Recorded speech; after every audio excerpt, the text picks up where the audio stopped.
Murakoze, amazina yanjye nitwa Niyoshimwe Hozana, niga ku kigo cya JS Nyinawimana giherereye mu karere ka Gicumbi. Uyu munsi tukaba twakoze ibizamini bya leta bisoza umwaka wa gatandatu. Uyu munsi twakoze ikizami cy'icyongereza ndetse n'icya social. Ibizamini bisigaye byiteguye neza kuko nkora etide kandi nkafata n'umwanya wo kuruhuka. Ibizamini dukora bisoza igihembwe cya gatatu n'ibizamini bya leta ntaho bitandukaniye kuko byose tuba twarabyize. Ubutumwa nagenera abarimu n'abayobozi b'amashuri ni uko bafasha abana gukora etide kandi bakajya babasubiramo uko bikwiye. Inama nagira ababyeyi ni uko bafasha abana babo bakajya bababa hafi kandi bakajya babafasha gusubiramo amasomo yabo. Ubutumwa nagenera Mineduc na NESA kugira ngo abana biga mu wa gatanu bazabashe gutsinda ibizamini bya leta ni uko batanga ibitabo bihagije kugira ngo abana babone uko basubiramo. Turashimira NESA idutegurira ibizamini bisoza igihembwe cya gatatu kuko bidufasha kwitegura neza icya leta kuko ntaho biba bitandukaniye. Murakoze, nitwa Rukundo Gadi, nkaba niga mu kigo cya JS Nyinawimana giherereye mu karere ka Gicumbi. Nkaba nakoze ikizamini cya leta gisoza umwaka w'amashuri abanza.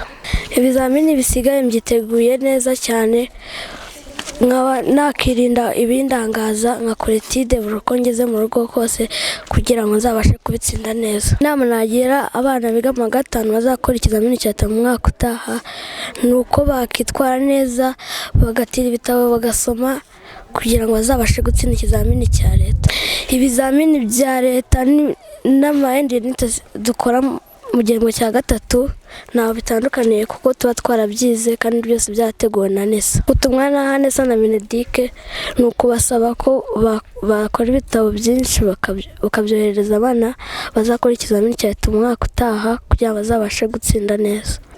Murakoze, amazina yanjye ni Neza Keila, nkaba niga ku kigo cya Glory Academy mu mwaka w'amashuri wa gatandatu abanza kandi twiteguye neza ikizamini cya leta. Murakoze, nitwa Ineza Ndizeye Bernice, mvuye kuri Glory Academy, twiteguye ikizamini cya leta neza. Nitwa Ineza Gabriela, twiteguye neza ikizamini kandi tuzagitsinda. Murakoze, nitwa Uwase Kendra kandi niga ku kigo cya Glory Academy. Uyu munsi twakoze ikizamini cya leta cy'icyongereza, nkaba ngira abandi banyeshuri inama yo kudakopera, nakangurira abandi banyeshuri nabo kutagira ubwoba mu kizamini cya leta no gukurikiza amabwiriza yo mu kizamini cya leta. Murakoze. Murakoze, amazina nitwa Iradukunda Nshuti Joye, nkaba niga mu mwaka wa gatandatu w'amashuri abanza, niga ku kigo cya JS Nyinawimana giherereye mu karere ka Gicumbi.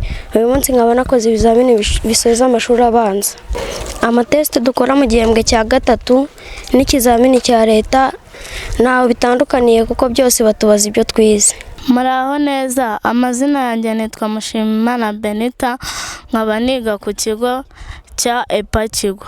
Uyu munsi twakoze ikizami cy'icyongereza na social kandi ibizami bisigaye byiteguye neza kuko niga neza nkakora etide uko bihagije. Ababyeyi nabasaba yuko baha abana babo umwanya uhagije bagasubira mu masomo, ntihagire imirimo ivunanye babaha kandi bidufasha gutsinda. Murakoze, nitwa Isano Timeo, tukaba uyu munsi twakoze ikizamini cya leta cy'icyongereza, tukaba twarakiteguye neza cyane.